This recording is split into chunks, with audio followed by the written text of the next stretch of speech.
El 1958, Robert Schuman, un dels pares d'Europa, es va convertir en el primer president de l'Assemblea Parlamentària Europea.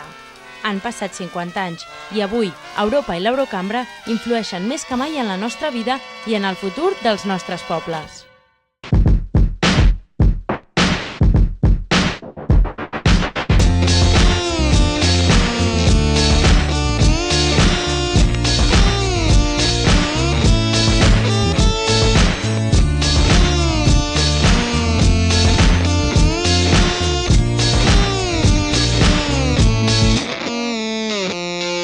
Benvinguts a Europa 50. Més sobre aliments i també sobre drets humans. El Parlament Europeu denuncia que el problema de la corrupció a Xina i de les seves empreses estimulen aquestes males pràctiques a Àfrica. El gegant asiàtic té interessos en el continent africà. És una font de recursos energètics, així com d'aliments, cada cop més important per Xina. El problema és que la corrupció s'estén al llarg d'aquest entramat, per exemple, contribuint a l'enriquiment i permanència de règims corruptes. A més, la manca de respecte pels drets fonamentals empitjora el panorama. Un cop més, la situació en el Tibet n'és l'exponent més clar. Però tornem a fixar-nos en el continent africà. Si Xina vol canviar les coses, d'entrada ha de canviar el sistema de préstecs per un sistema d'ajuda al desenvolupament sense condicionants. En aquest àmbit, la Unió s'ha compromès a augmentar la seva ajuda oficial al 0,7% del PIB abans de 2015 i a destinar a Àfrica com a mínim la meitat. Sant Jordi, dia de la rosa i del llibre. Els carrers de Catalunya s'omplen per aquesta festivitat de parades de llibreters i de venedors de roses per tots els gustos. Ho hem pogut comprovar a Barcelona, on l'ambient no era el d'un dia laborable.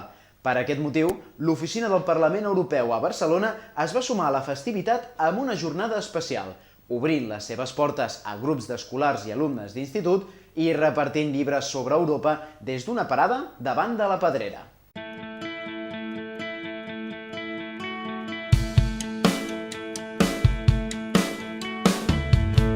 This is the first day of the future.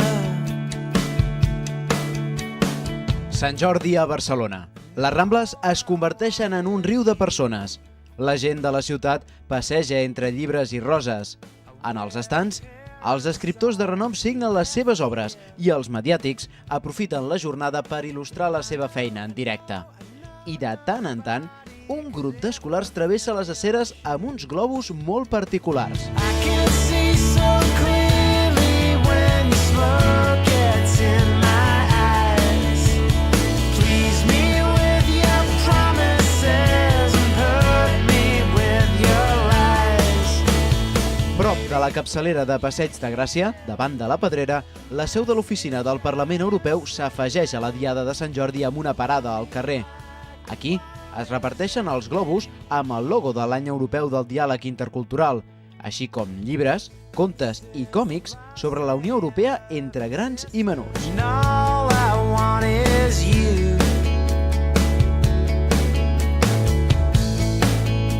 There's a certain sadness. Dins de l'edifici, l'activitat també fuig de l'habitual. Els alumnes envaeixen les instal·lacions i assisteixen a una xerrada didàctica sobre Europa. El nombre de països que formen la Unió Europea, quins d'ells tenen l'euro com a moneda, quants diputats formen el Parlament Europeu, són alguns dels dubtes que obtenen resposta. Això és la bola amb la bandera europea, perquè vosaltres sabeu que avui per Sant Jordi hi ha les roses, i les roses aquestes tenen una senyera, els solen anar amb la senyera, que és la bandera catalana. Doncs avui nosaltres, a part, per Sant Jordi us donarem la gorra aquesta, que porta aquestes estrelles, i és la bandera d'Europa. He après que estava Europa separat i a mica s'ha ajuntat països. Molt bé. I entre tots em sabríeu dir quants països hi ha a la Unió Europea? 27? Sí. Molt bé. S'han après la lliçó,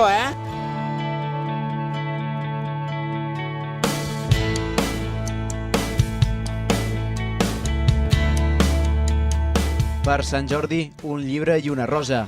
I per què no? També a Europa s'hi queda lloc a l'estanteria. Come on and love me.